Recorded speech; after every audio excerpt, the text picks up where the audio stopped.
guys, so this is a video about all of the toiletries that I carried on the trail in 2018.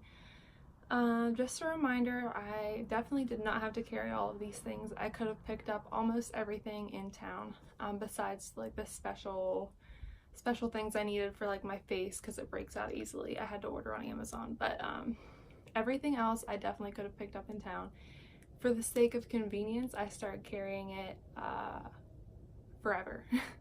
I was tired of coming into town like, man, I have to like run to the store, I have to run to Rite Aid and grab like conditioner and a razor before I can like get in the shower or take a bath, and I'm like, so I started carrying those things because when I get to town and get in my hotel room, I want in that shower, after I eat obviously, but I want in that shower and I want to condition my hair and I want to shave my armpits. And then I want to lay in bed all day, so I don't really want to go to the store right away. So I carried a lot of extra stuff that I didn't need to for the sake of convenience, so here you go. I'd never carried all of this stuff at the same time. I always had a different combination depending on what season and where I was at. So starting out, baby wipes.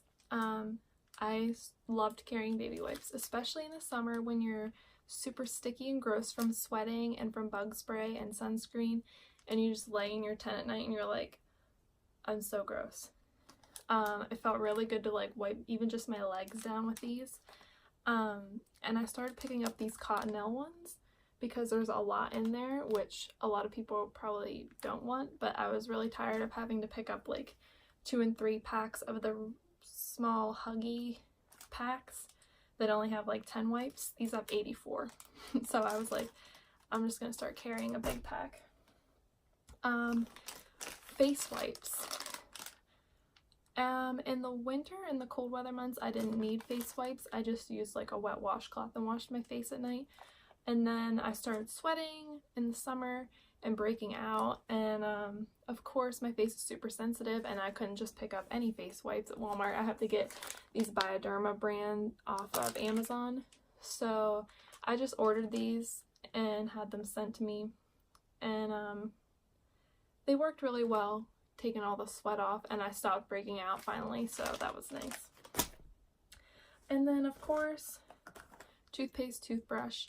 My mom found these really cool toothbrushes, I don't know where mine is, that folds into itself, and I really liked it, and I would probably get another one because it kind of like protects your bristles from like all the gross stuff that your toothbrush touches. So chapstick, always cake batter. I was always on the search for cake batter. Baby powder I started the trail with, and it was like a good idea, I guess. But I never used it. I sent it home. There's still like 3/4 of it in here. I was just too lazy. Like most nights I could barely wipe myself off, let alone baby powder myself. So I carried hand sanitizer. I usually stuck this in the same bag with my toilet paper. A little tube of sunscreen, which I didn't really need much sunscreen. I mean, most of the time you are in the green tunnel, so I probably used most of it in Pennsylvania, and then I didn't really need it that much. Razor. I started off just getting razors when I got into town so I didn't have to carry one, and then I'm like, this weighs nothing. And I was really sick of having to go to the store before I showered, like if I got a hotel or something, so I just carried a razor with me from then on. Body Glide, I didn't really need that much. I didn't have really any chafing. I did use it a few times when I could feel my thighs like sticking together from like the sweat or something, and it worked, but I never really had like a big issue with chafing, so I can't really give that a good testimony. And then first aid wise, KT tape. I love KT tape, and I probably wouldn't go backpacking without it now. I started getting some really bad IT band pain at Neal's Gap, and I picked some up in mountain crossings, and I think I carried a roll the rest of the way because it's so, I mean, I had to tape my knee for a couple weeks, and then eventually I had to tape my foot. This also helped for blisters. I would just tape a blister with it. and I don't think I would go without it now.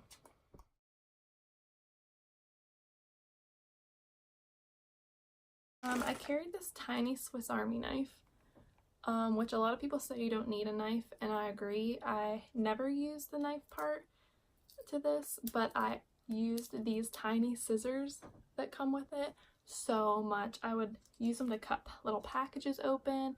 It's really gross, but I would cut my blisters open. I'd cut my KT tape. I used them so much, and I'm so happy that I had this. Electrolyte pills. At the beginning of the trail, I drank a lot of Propel, and it was fine. Then towards Vermont again, even smelling any kind of electrolyte powder made me want to throw up. It made me so nauseous. I couldn't drink it. So my mom again found me these electrolyte pills, which I'll link to in the bottom, and they're like magnesium, potassium, and they have no taste. It's just a pill you swallow with water, and each one you take as often as you would like a Propel packet. So you take one with 8 ounces of water, and they saved me. They have no taste. I just swallowed it and I was done, and that was it. So I started carrying those little, this is a Sawyer O-ring, because I was going through them an insane amount. And they'll tell you that you're over tightening it, and I promise I was not over tightening it that much, maybe once, but after that I made sure I wasn't, and they still will break off, and then your Sawyer leaks, and it's really annoying. So I started carrying some extras because that was annoying me. I obviously carry my Thermarest repair kit in case it gets a hole. At one point I was carrying like 2 band-aids because I wanted to cover up my blister before I taped it, so I wasn't just taping like raw skin. And then of course I had Aleve. A lot of people take ibuprofen, but it does like nothing for me, so I carried Aleve, and then my birth control. And lastly, I started carrying a mini bottle of conditioner because I was so sick of going to those cheap motels and they have conditioning shampoo and no conditioner. Actually, almost no one had conditioner, honestly. And I was sick of going to the store before, trying to hunt it down every town, and I'm like, I'm just gonna carry it. And I carried one. I'd pick one up when I ran out, and it was so much easier. And there's no not having conditioner with my hair. I couldn't brush it out. There's no point in even showering if I didn't have conditioner. So with that, also I carried a tiny hairbrush. I had one before this and it broke near Vermont. The handle broke off, so I had to carry just this, and then my mom sent me this also. Thanks, Mom. For bug bites, I carried and tried so much stuff. This is what worked the best for me. It's the Sawyer Picaridin Insect Repellent Lotion. I would lather every part of my body that was bare skin with this, and you could see the mosquitoes kind of swarm in and then like fly away. So this was really good.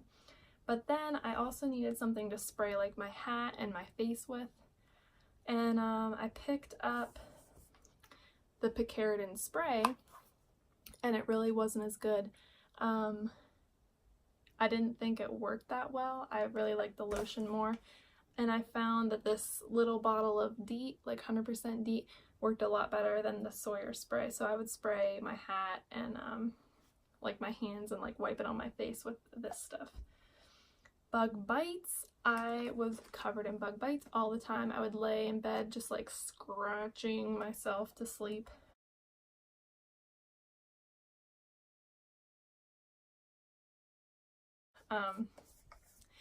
I eventually started taking a Benadryl every night before bed so that I wasn't.